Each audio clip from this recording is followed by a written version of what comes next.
Right, time, 2 weeks later, as they say, in people's videos. A lot of time has passed since doing this job, beginning of this job, because I've been very busy with the translation on theatre equipment. So, what have I done since? I decided to put a spot of paper tape in here to hold the bulb in position, and now I'm going to refit the cab. As I had said in previous clips of this same video, the side we're going to fit is the cab with the original glazing, because you can see that there is the light bar. The light bar is here for the lights, for all three lights, the two headlights and the spotlight on top of the top of the cab. So this Lima locomotive just clips together. It's very simple. Apologise for the not very good camera angle, but everything's a mess because I'm stuck with this big job and I'm sort of working on that computer. Things are over here and I've just taken a layout to test the two locomotives. So you're going to be seeing the test in a minute. So we just pop this on like that. You see how these cables are, and I'm just going to widen it. I'm trying just to do it turning it upside down and sticking it on the cradle. Let's do things properly. I'm going to have to get some kind of support to put this camera higher up. We'll just try and use these two toothpicks, which are pretty grotty and have been used for other things. One of the lugs is missing. This lug over here is broken, so there's only, this locomotive is held together by 3 lugs only. Okay, that one's in. Let's go in at this side, and there we go. So that's our BB67000 back in one piece with the lighting installed, and now we'll see on the layout how it looks, and we'll also test run the other Lima, the E424. Sorry, 424. I'm completely fused. E424. I should really forgetting the code of the name of this locomotive is really it's the proof I've been overworking this week. Okay, right. So let's go over to the layout. Right, we're ready for the test. We're beginning with the BB67001, because that's the one where we fitted the new bulb, the JF bulb at one end. I wanted to show you, anyway, before beginning the test, the advertising column, which is now complete with the adverts, HO scale adverts, and lit up nicely. I'm putting the top light off so that we see it. I think that looks quite nice. I don't know how the focus is now, but we've got films, another film here. I think it's Murder on the Orient Express. A circus. It's not very focused, but we'll see a close-up in another video. And then there was a wee space, and I made a, I don't know what you can see. I'd better put the top light on, maybe we'll see it better. Yes. Okay, with the extra light we can have a better look.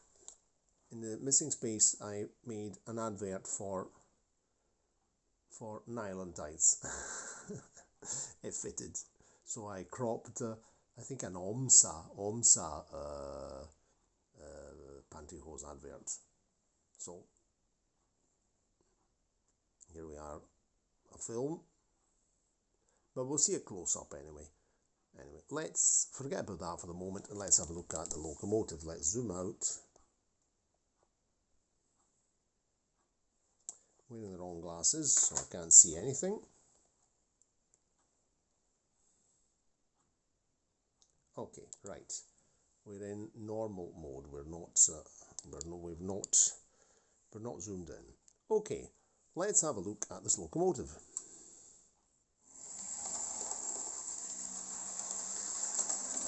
Now, of course, I'm running things on DC, so at this speed the light is not very bright. But we're going to put the light off, the table lamp off, the desk lamp off, and we'll actually have a better look at the light. You can see that there is a bit of light in that locomotive.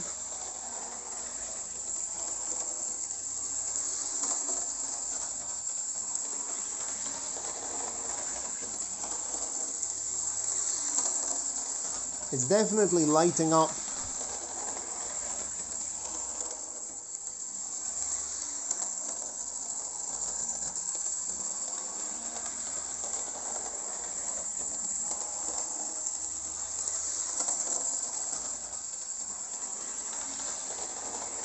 We're going to go warp speed.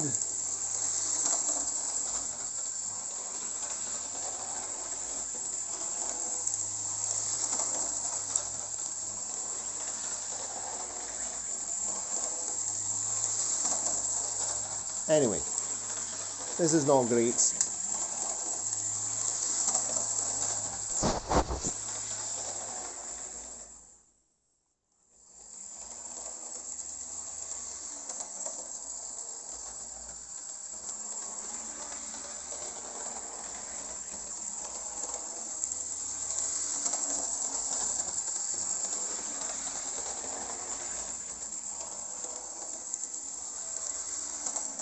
So anyway, the whole point is that the locomotive is not really, the bulb is quite weak at the speeds I'm running the locomotive at, and the same applies to the E424 over there, because we're working on DC. And in this case here, I've noticed that it manages, it's lighting up, the light bar is doing the job, so the top lamp is actually glowing yellowish. The two front ones are also glowing a bit. The thing is that we've got a lot of the light is actually spreading inside the cab, and we don't really need to have the cab lit up, because they're supposed to be, the drivers are supposed to be, you know, running a locomotive at night, and you don't want light in your cab to cut out your night vision, of course. So what I'm going to do at this point here is we'll work on it again. I'll publish this video, because otherwise we'll never be the never-ending story, and we'll actually make something to cover the bulb and to make sure that the light goes forward towards the light bar. So we'll make like a wee covering, which will be painted silver inside and black outside, to stop the light from bleeding through and from lighting up the cab, because we want all this light to go forwards towards the light bar. Of course, it's just a normal tungsten bulb. It's not very strong, it's not very bright, it's not an LED, of course. It's a very simple affair, but it's just for the sake of saying we've got a light bulb in the locomotive. Let's have another look.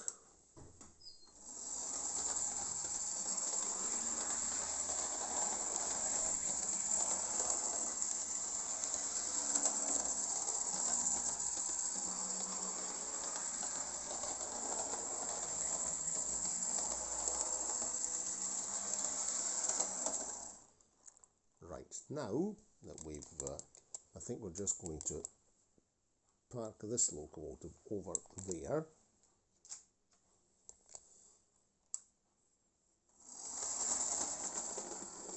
I'm going to put it in the insulated siding, which insulated siding is actually insulated, so I'll just shove it in there. I think that, yep, it's on off, so that was already insulated. We'll switch on these two switches here, and we're bringing the E424 out.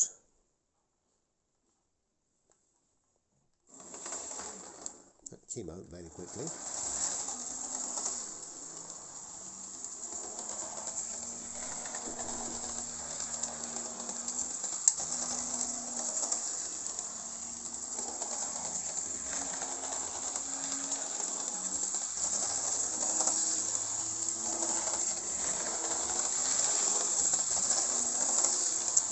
So one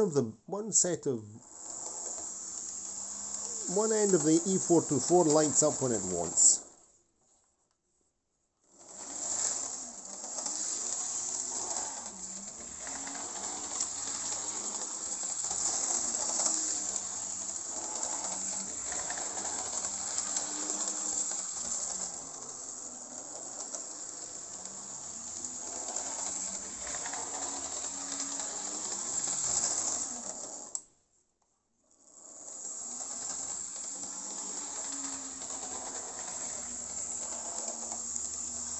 This one's working fine. For some reason the other end isn't lighting, I don't know why.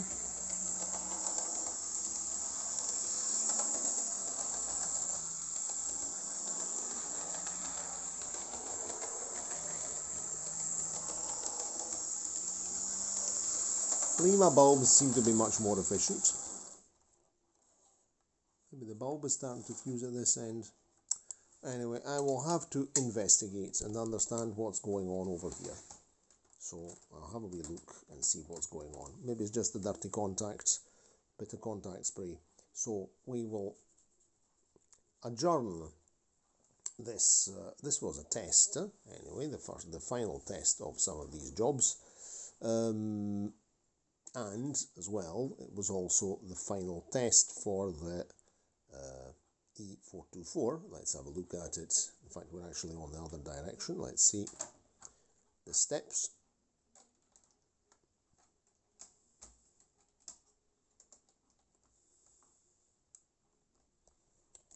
There's the new steps there and there.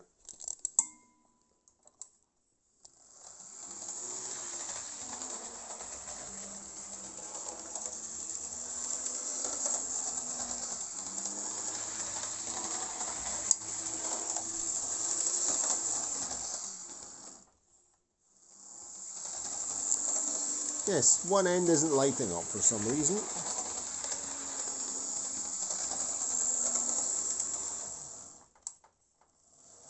Oh, now it's working.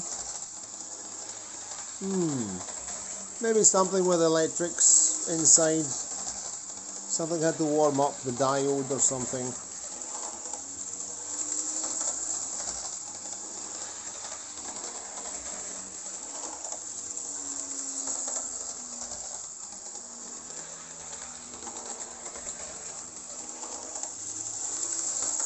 Might even be just the dirty contact, huh?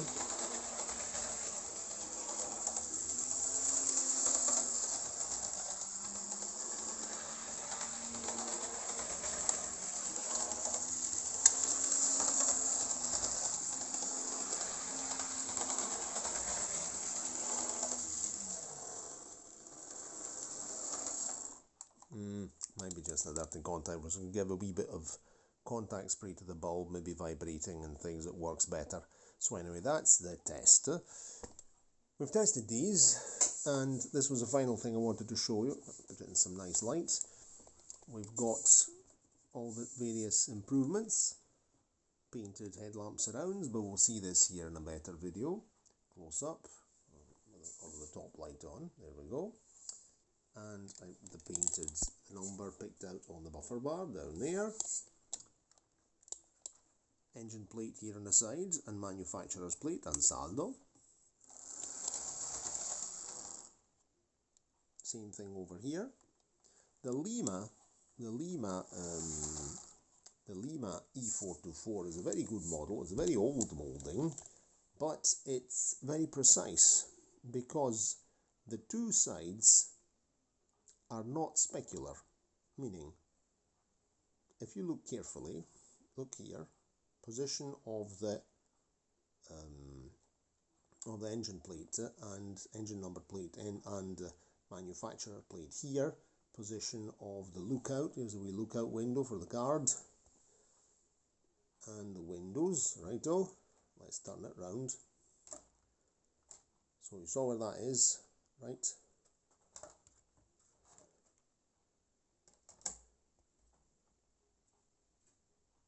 See, engine plate and manufacturer plate further forward. We have a series of hatches which we do not have over on this side here. No hatches at all. Instead here we actually have the hatches. Lima made the correct moulding of the E424, while Rivarossi, the much more prestigious and expensive Rivarossi, made it incorrect. It was incorrect because the two sides are identical on Rivarossi. So this was one good point for Lima, and Lima, as I've always said, was always very, very good at electric and diesel locomotives. That was its real bread and butter. So that's a test over for the moment, and we could finish it off. Hopefully everything is working. We could actually see if we can have a bit of... We're on the Pico controller, the good old powerful Pico controller.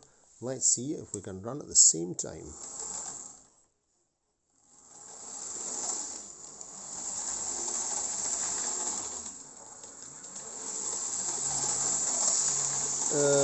The E424 is much faster locomotive than the BB67000.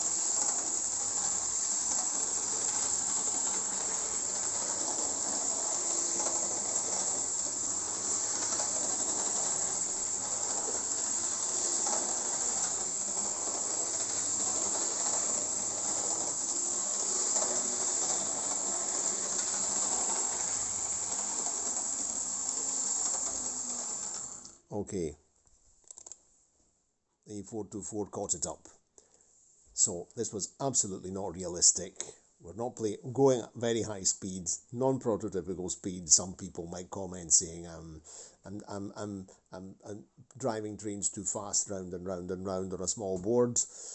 But this is just a test. In fact, these are 8-show locomotives and those are 00 vehicles at the back. So it's just a test with a bit of background to make things more interesting. Anyway, I hope you enjoyed the video. So this one here seems to have picked up solved its problems with the bidirectional lighting.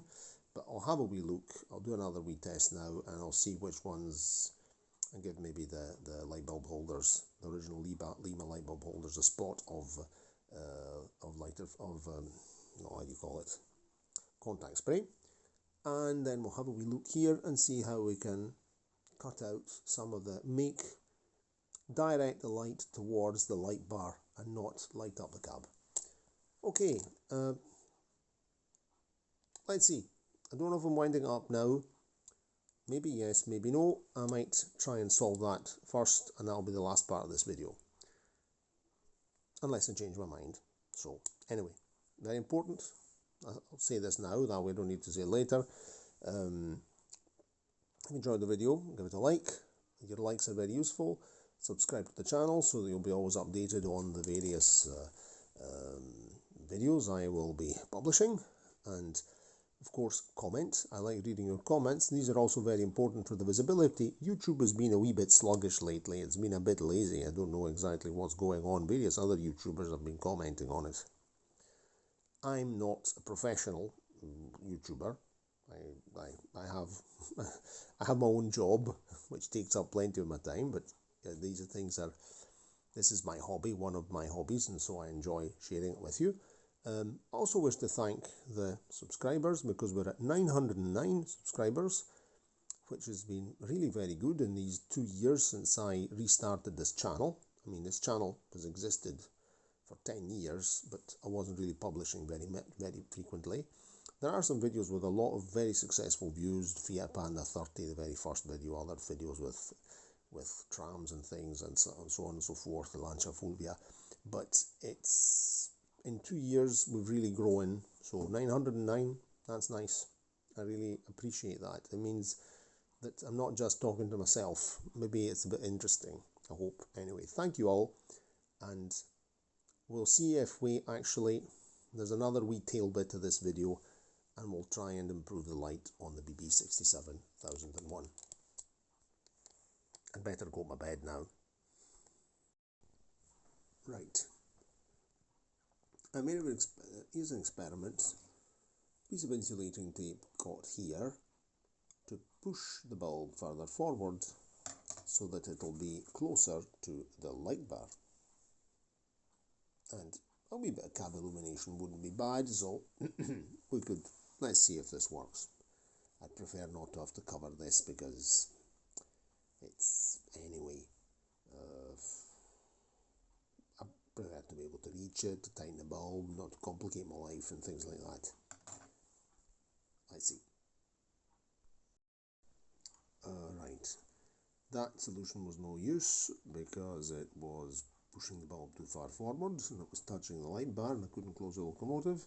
So I pulled it back a wee bit, put another bit of insulating tape here. Let's see what happens. Okay, back to original plan. That was too far forward. Even the second attempt was too far forward. It was touching the light bar. It was getting caught under there, under the light bar. So I've pushed it all the way back to the limit of the wooden support here, which is exactly where the light bulb would be in a Lima, the Lima light bulb holder bracket. Let's see, looks like a gate, a football gate, let's say. You saw it in another locomotive.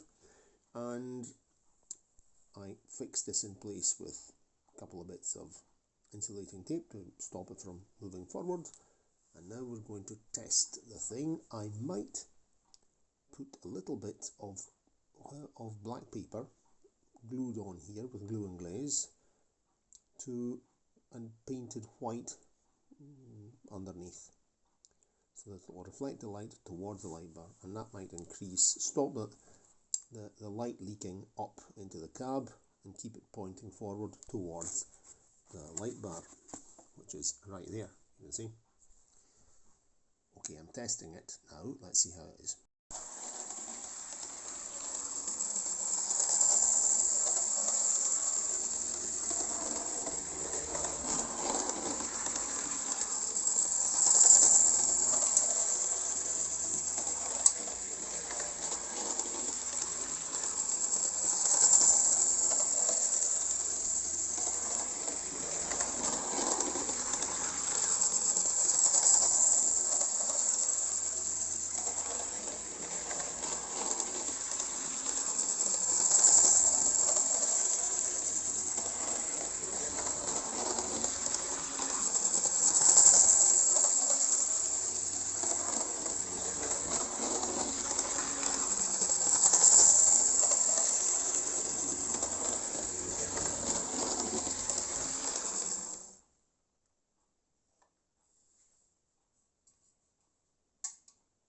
Okay, so I didn't fit a piece of tape on top of the bulb because then it wasn't lighting up. It wasn't illuminating the top bulb, the top light up here. It's not very bright. It does something. Anyway, in day running we have the other end with acrylic diamonds, which is very, very good. This was an experiment just for the sake of fitting a bulb to this locomotive. Of course, we're running on DC. We don't, it's the normal light bulb. The Lima bulbs are actually brighter. This is a Juef one, but it'll do, so it suits me. It's, anyway, probably with a nice heavy goods train where you're anyway putting more power into the motor, we'll get a good result. We'll be able to appreciate this here on the Brunel layout over there, where we can run longer and heavier trains. In the meantime, the E424, I opened it, cleaned the contacts and things like that. Let's see if we can convince it to see if it's going to behave now.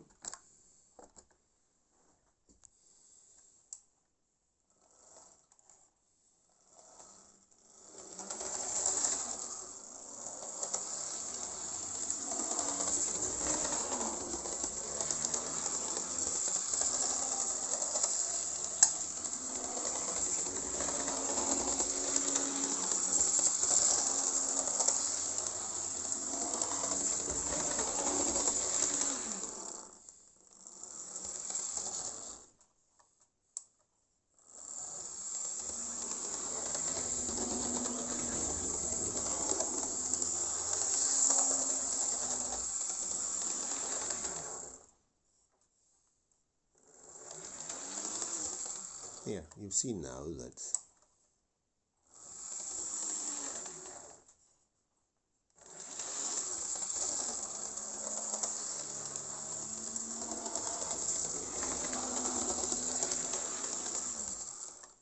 right, on the E424, the lights are a bit temperamental. This is the motor end of the locomotive. And if I start directly from the motor end, the lights work.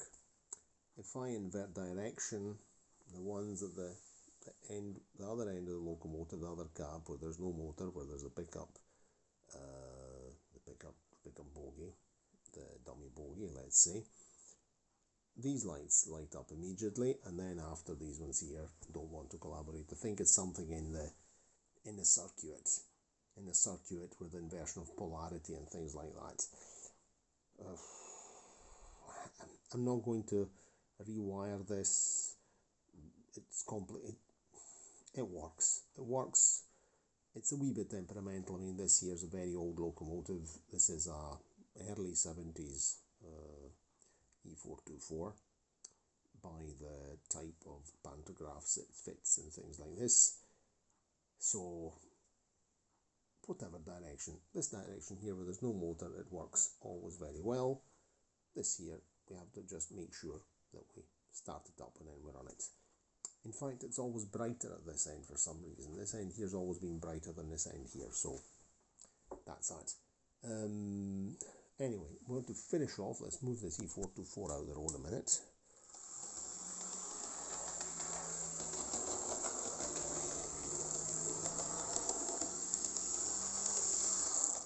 I like the E424, very nice.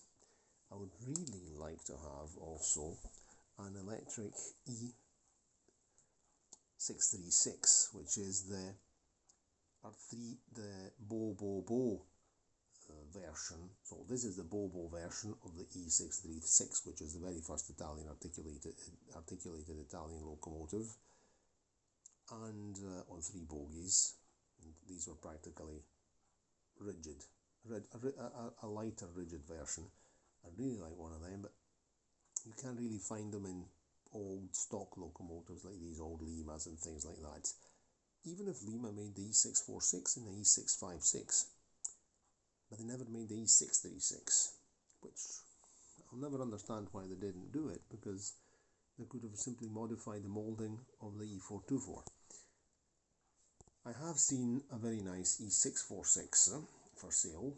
At the moment I'm not buying anything, but it's unpainted. I've got some things I have to sell, and I would like to build up some credit before buying other things.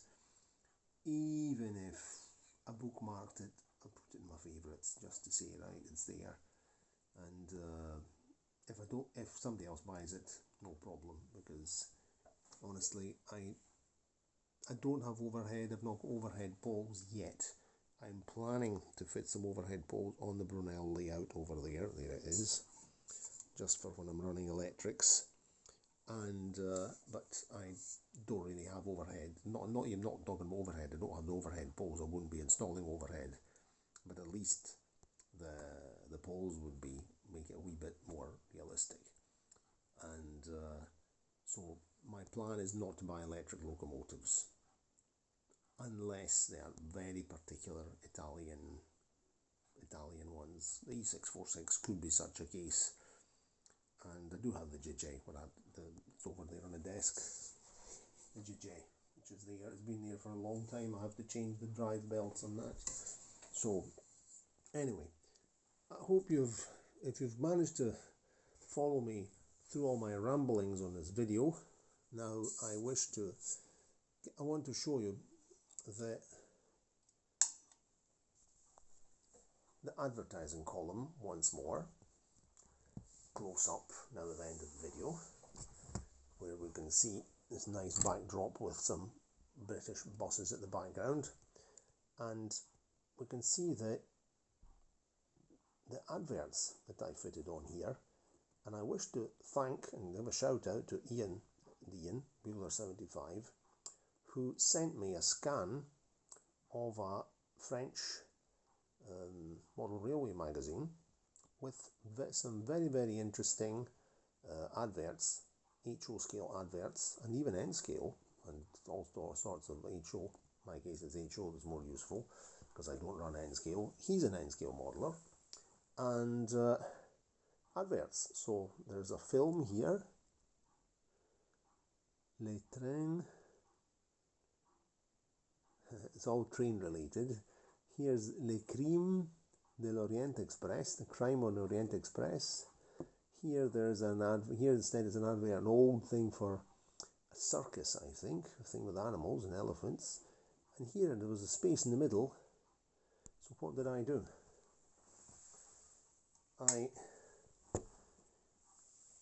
I cropped a photograph of a pantyhose of nylons advert, I think Omza, I found it online, and because it was just the right space to have like a woman's silhouette with a nice pair of legs and high-heeled shoe there, you can see. So that's an advert for nylons for the ladies of Brunel, the country of Brunel, and specifically the village of Chapelle-en-Croisty. So that's that. And also of the 176 scale 00 layout that we're actually going to eventually invent, let's say, after build the buildings. Anyway, this was very nice, very simple to make. It's all scratch built, and I'm planning to build another one for the Chapelle-en-Croisty layout. So with that, thanks again, Ian, and all the best for all the best, and thanks again, and thank you all for watching. Cheerio, and see you next time. And I think I'm going to go to my bed.